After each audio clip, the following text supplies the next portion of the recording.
Hello teachers!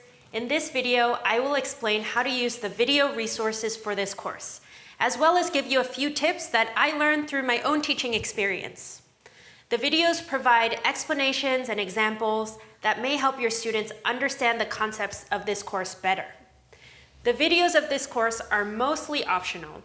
They are meant to help you guide your students as you think is necessary. Feel free to use them or to skip them in favor of a live explanation done by you. However, the first student video, Welcome and Introduction, is the only exception. This is because you will need to play and pause the video at regular intervals in order to go through the first activity. As for teaching tips, I would encourage you to remember the following. Be okay with chaos. Sometimes we confuse silence for studying. However, in this class, students should be actively engaging with each other in teams for most of the time. This means that things get a bit more chaotic than a traditional classroom, where they are sitting down quietly and completing activities. But this is okay. More talking means the students are engaging and sharing their ideas. Like that.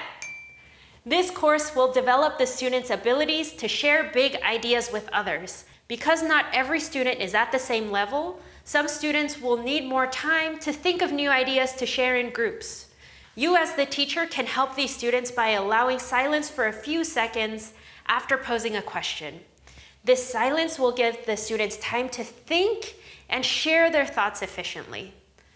Guide the activities clearly and thoughtfully. The activities that we present in this curriculum can be new and confusing for the students. Just as you may be unfamiliar with some of the concepts in this course, your students may be similarly lost at times. Remember to explain clearly. Provide scaffolding and guides as necessary so that students will have the tools to understand the lessons. Glossaries and printed guides to the activities can be quite useful as extra material for your students to better understand the lessons. Finally, the most important tip is to empathize with your students.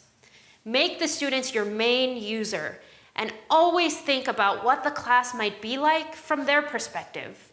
Is it exciting, overwhelming, confusing, fun? Is it going too quickly? Do they need help with a certain task? When you understand their needs, you will respond to them better and design a better class for them. So again, happy designing!